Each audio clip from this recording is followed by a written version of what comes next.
Hello, and welcome back to another episode of Coast to Coast Hockey. Today, we're going to be doing a deep dive into everything to do with the St. Louis Blues. I'm Cameron. I'm Noel. And I'm Nick. Let's get started.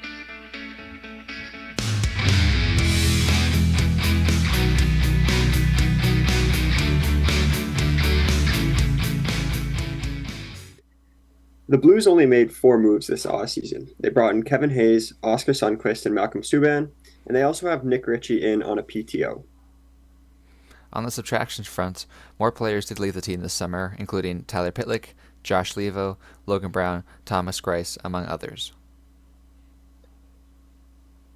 Moving on to the biggest arrivals for this St. Louis Blues team. The first one is the biggest one they made, and that's bringing in Kevin Hayes through a trade with the Philadelphia Flyers. I believe the return there was a seventh round pick, and the Philadelphia Flyers retained 50% of Kevin Hayes' contract. So that's why you see the $3.5 million cap hit there.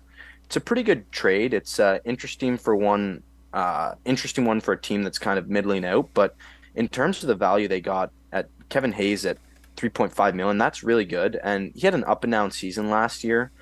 18 goals and 36 assists, which is pretty good, but he butted heads with head coach John Tortorella quite a bit. So hopefully he's in a better environment now in St. Louis.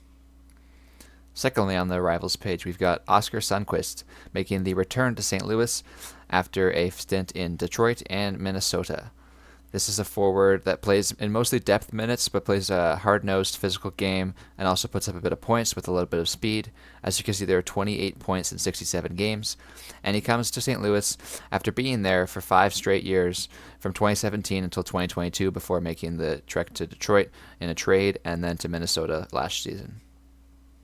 And finally, we have Malcolm Subban. They signed him to a two-way leagueman deal for 1 year. Posted pretty average stats in the AHL last year. And one interesting note, he is the last Subban brother in the NHL. Obviously, there's PK Subban, his older brother, and then Jordan Subban, who is in the AHL. Moving on from the arrivals to the future outlook for this St. Louis Blues team.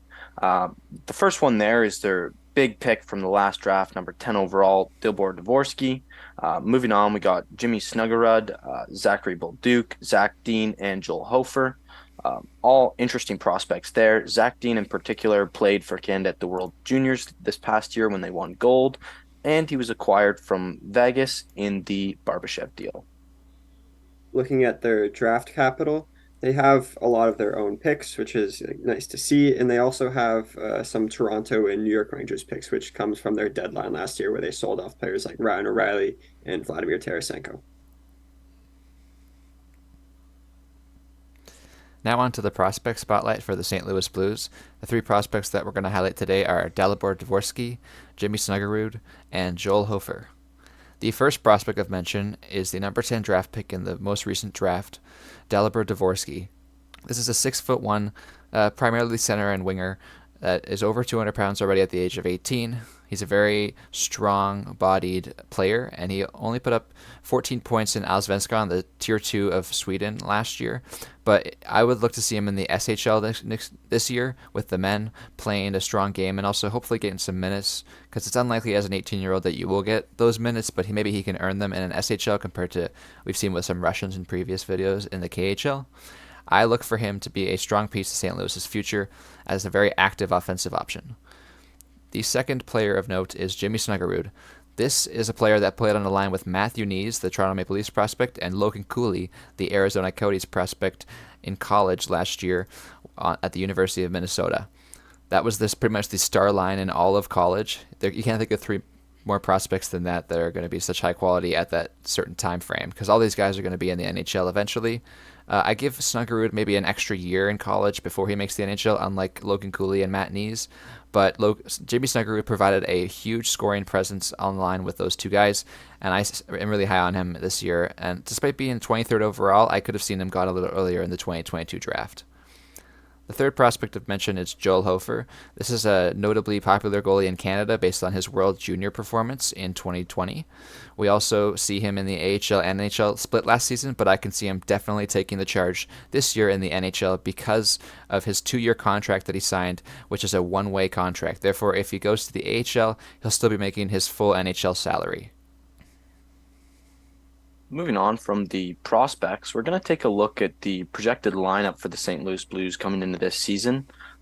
Starting off with the first line here on offense, we got Pavel Buchnevich, Robert Thomas, and Jordan Kyrou. That's a really good first line for any team, to be honest. Like all those players are dynamic, put up points, and they really complement each other well with sniper in Buchnevich and more of a playmaker in Jordan Kyrou. The second line there is Brandon Saad, Braden Shen, and Jakub Vrana. Another line I really like personally, maybe Brandon Saad would be more suited on a third line, but Braden Shen and Jakub Vrana are two great players. Vrana in particular scores all the time when he's healthy, and the big thing for him is staying healthy and staying out of trouble. So if he's able to do that, he'll undoubtedly put up a bunch of goals. The third line there has Sammy Blais, Kevin Hayes, and Kasperi Kapanen. Sammy Blais is a guy I look to move up this lineup possibly. He had a great end of the season last year with St. Louis Blues, putting up a bunch of points, bunch of hits. He was a very impactful player. And then more recently with the Canadian team at the World Championship, he starred there and helped Canada take home the gold.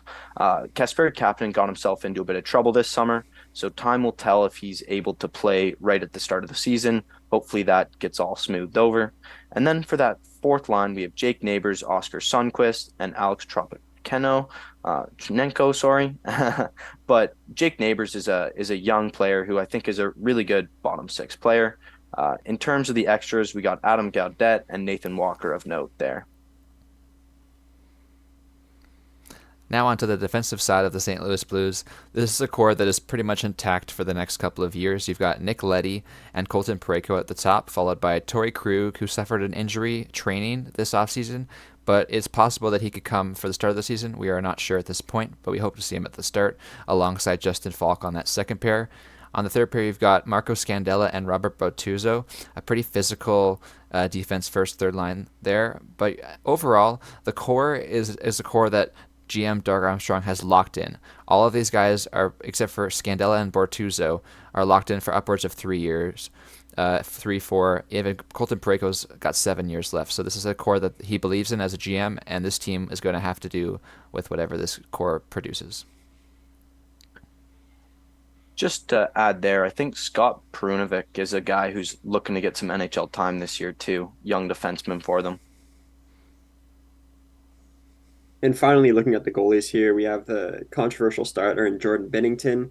He gets into a lot of shenanigans on the ice, so we'll see if he can. And he had a really tough year last year to go on top of that. So we'll see if he can pick up his game because we've seen him be absolutely dialed in and win a Stanley Cup. He was the main goalie, came out of nowhere and won that cup for the Blues. So we know he has the potential. It's just whether he can reach it. We have the rookie Joel Hofer, who will be playing behind Jordan Binnington. I mean, Jordan Binnington has a big contract that he's been signed to. So I'm wondering if we could see something like Stuart Skinner as he emerged last year as a rookie goalie behind Jack Campbell. So if he'll be able to steal the starting position. And finally, we have the new addition, Malcolm Subban, who's just more goalie depth. Moving on from the lineups to the storylines for this St. Louis Blues team headed into this coming season. The first one there is all the trade rumors surrounding the defensemen on this team. It's been well known that this team has been looking to move out a defenseman in a cost-cutting move. So some of the names who've been floated around in that nature are Colton Parayko. He's been in the rumor mill for a couple years now. It really heated up at this past deadline. He's got 7 years left at 6.5 million with a no trade clause that turns into a modified no trade clause in 2028. So pretty difficult player to move if they do decide to. There would be lots of interest, but he's kind of regressed in recent years. So that $6.5 million cap hit is a bit of an overpay at this point, but still lots of interest from teams like Toronto who are looking to solidify their decor. Torrey Krug is another name who's been thrown around there. They actually had him involved, I believe, in that Kevin Hayes trade, but he denied it. So he has a no trade clause as well. So he decided he didn't want to go to Philadelphia. Can't really blame him because that's a team we've already discussed near the bottom of the standings. So he's in control of that. His no trade clause will go down to a modified no trade clause in 2025, but he's got 4 years left at 6.5 million. And then the last guy there is Marco Scandella, who was linked to Montreal during the offseason. Yeah, it's never a bad problem to have if you have a lot of NHL caliber defensemen. So trading one of these guys would provide a good option for the Blues to gain some more assets and kind of turn to a more youthful movement, I think. Hmm. Yeah, these are players that possibly have grown stale during the organizational time that they've been playing with them. So it'd be curious to see maybe if a different partner or a mix-up on the decor could help all of these guys sort of revamp their careers. Yeah, I I think just oh, sorry, go ahead, I please. was just going to touch on that Torrey Krug situation with the no trade clause. I think Doug Armstrong really dug himself a hole with giving out all these no trade Yeah. clauses. You don't really see it often that players like, or I guess publicly call out the or use their no trade clause. And just like more power to Torrey Krug and the Players Association. Like I think it's great to see that. Obviously, he didn't want to go, didn't want to move his family to Philadelphia. He's at the end of his career, so it's something to note moving forward. Whether or not we'll see more of these like public no trade clauses come in and people like shutting down trades. Yeah, I think another big reason they want to move one of these guys is to open up a space, a regular roster spot for Scott Perunovic. He's a really big up and coming defenseman for them. He was one of their top prospects for a number of years. Uh, but the guy here who's really interesting to me is Colton Parayko, just because he in the past was such a stud defensive defenseman. He's a huge guy, rangy defenseman who hits, blocks shots, does everything you'd want to do from a top shutdown defenseman, but it's just the regression mixed with that cap hit is going to make him difficult to move. And if he doesn't get moved, he's probably a guy they look at as possibly the next captain of this team. I think when they signed him, they were hoping he'd be like a replacement for Alex Pietrangelo, and he certainly had Yeah. some good years. He was really good with Pietrangelo for that cup run, but has fallen off a bit in recent years. Yeah, speaking to defensive defensemen, it's very very hard for a defensive defenseman on a weaker team to prove himself as a defensive defenseman because you're going to be giving up Yeah. a lot of goals. You're going to be in the minus. You're going to have trouble proving yourself, even analytically, perhaps. But I can see as the team gets better, or as the team retools, possibly people like Cole Pareko will prove to be a better player than he was previously. Yeah. Moving on to our next storyline here, and it's in the crease for the St. Louis Blues. Just kind of wondering if we're going to see Joel Hofer take over that starting role this season, because Jordan Binnington, it's no secret, has struggled mightily these past couple seasons. Last season, he put up an 894 save percentage and a 331 goals against. The year before that, he put up a 901 save percentage and a 313 goals against. So it's been kind of a pretty steep decline year over year for Jordan Binnington. So if he's not able to bounce back, I think, as Noel said, this could be a situation where Joel Hofer emerges like Stuart Skinner did this past season and maybe steals that crease from Binnington. Yeah, and for those involved in fantasy hockey, Joel Hover's a name you could look out for a later round flyer that you want to take on a player. Like it's just really whether you want the gamble on Jordan Binnington regressing even further, and if Joel Hofer can take that next step because he is a rookie. So there's always risk there. But for any fantasy players that are listening to this, maybe take a look at Joel Hofer if you need a goalie. Yeah, and as the team of the St. Louis Blues in the past couple of years since their cup win has done a little poorly and below expectations, this has also coincided with the goaltending being poor for the team as well. Jordan Binnington had a huge fall off, once being on the all rookie team, second in Calder voting, and a Vezina ballot pretty much like top five, top seven in those couple first years, and now he's fallen down to way below league average. He's in the bottom of the league in goals saved above expected. All of the metrics that you can try to look at to try to up his value are just going to look bad for you. So Joe Hofer could be a really nice bright spot for the team, sort of a spark for the team that needs it. But hopefully we see Jordan Binnington also regain a bit of form, or maybe the workload as a backup for if Jordan Binnington does go to the backup, maybe that's better for him. Maybe he needs a little bit of rest. It's an I think it expensive was backup. Yeah, it was kind of unfortunate because I think this team probably wanted to move forward with Ville Husso, but they weren't able to because of the contract of Jordan Binnington. It's just unmovable at this point in time. And unfortunately, right now, Binnington's normally ending up in the news because of what he's doing on and off the ice, all his shenanigans rather than his play. So hopefully he's able to kind of flip the script and change that narrative this season.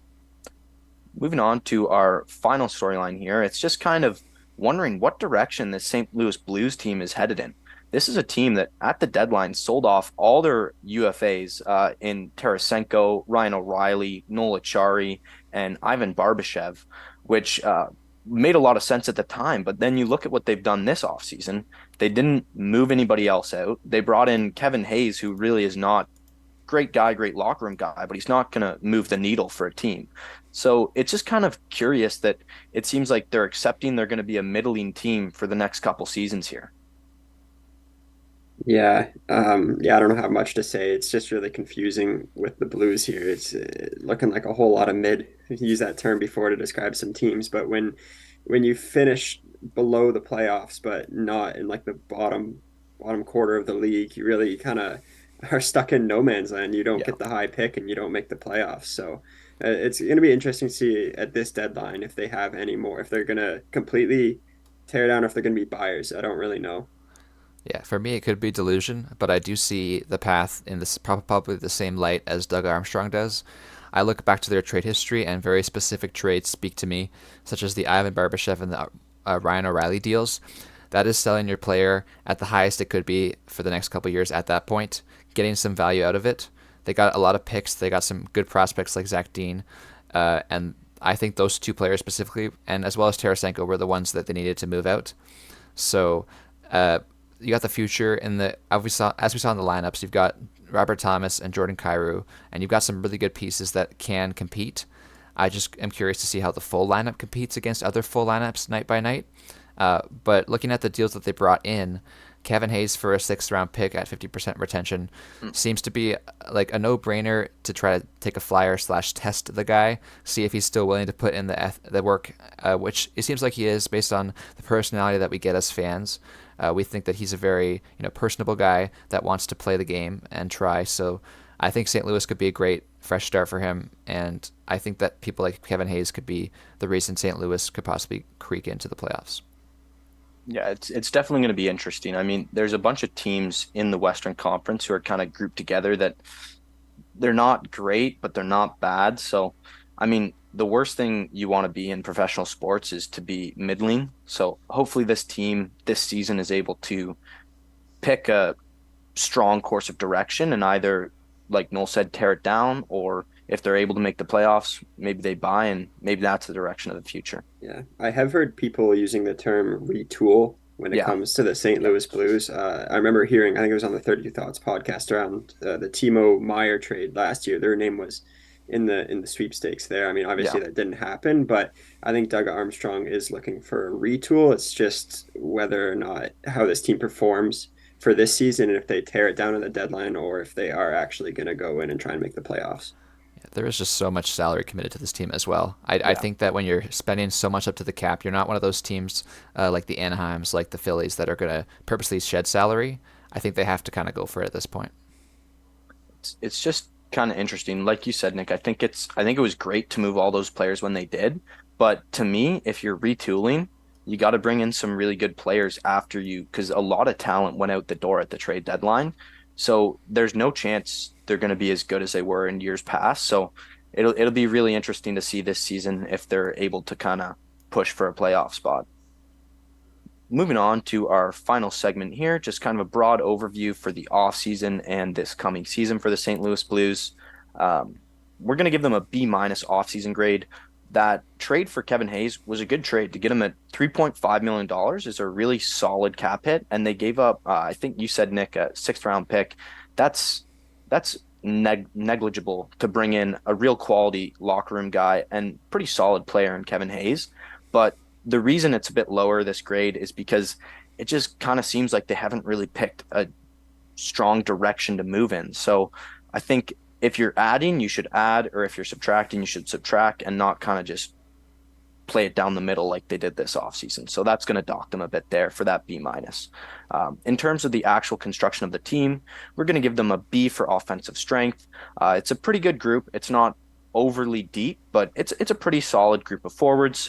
Definitely some high end upside in the top line, and then defensive strength, another B. Got a good mix of offensive minded guys and defensive minded guys. If Colton Parayko is able to bounce back, this grade should be a bit higher. And then for goaltending strength, we're going to give them a C minus, sorry. And this just stems from the fact that Jordan Binnington has been so dreadful the past couple seasons. And Joel Hofer is simply unproven at this point. He's an unknown commodity. So it's a really risky tandem there, but it could really work out. So this grade could go up throughout the course of the season if Binnington bounces back and Hofer has Stuart Skinner like rookie year. In terms of the future outlook, we're going to go with a B minus. They have some good prospects they were able to put together from moving out all those veteran players, but not a whole lot of young players outside of that top line mixed throughout their lineup. So especially on the D side, they don't have a lot of young players. So going to go for a B minus for the future outlook of this team. Yeah, the three of us were pretty varied when it came to our standings. This team definitely still has some talent, but just their questions in net really, that's at least for me. I couldn't put them Yeah. any higher. So we have them at sixth in the projected wildcard race for the Western Conference standings. Cam, do you want to get into our individual rankings? Yeah. In terms of the individual rankings, Noel had them finishing 23rd in the entire NHL. I had them finishing 26th. And Nick kind of surprised both of us, having them 16th and making the playoffs. So if you want to kind of defend that take, Nick. Absolutely, I can. So, looking for the keys to what a playoff team has, I look for a star first line or at least one or two players that can carry the burden of offense. So, I look at Robert Thomas and Jordan Kyrou, both to have exceptional seasons next year. Possibly Jordan Kyrou increasing on that 73-point campaign last year, and definitely Robert Thomas putting up more than 65 points. I can see both of them doing well, alongside Pavel Buchnevich, one of the most underrated players in the National Hockey League. Yeah. I also look to the defense core, and I think that they've been kind of overshadowed by the fact that they're in the trade mill. I think that Colton Parayko can bounce back defensively because of the whole identity of the team being sort of reconstructed with Ryan O'Reilly and Tarasenko being shipped out. I think this team is going to have a new identity next year. They're going to battle every game, and I think that the surprise of Joel Hofer in net can sort of either ignite Jordan Binnington to be better himself or replace Jordan Binnington as the starting goaltender for the St. Louis Blues. I think someone like Devin Levi in Buffalo getting all that hype. We look at Joel Hofer, similar World Junior production on a stacked Team Canada team, and he's had a few years in the AHL compared to Devin Levi's college. I think the AHL is really important for Joel Hofer to now be ready for the NHL as a starter. So it's possible that he gets some games, but between Hofer and Binnington, I just can't see this team faltering as poorly as other teams. I have them above both Winnipeg and Nashville in my Central Division standings, and I have them squeaking into the second wild card in the West. Pretty compelling case you make there, Nick. So in terms of the aggregate standings, we have them finishing 23rd in the NHL, kind of averaged out between the three of us there. So thank you so much for watching this episode, guys. Having a great time doing these videos. Really hope you guys are enjoying them as well. So make sure to like, comment, and subscribe, and we'll see you in the next one.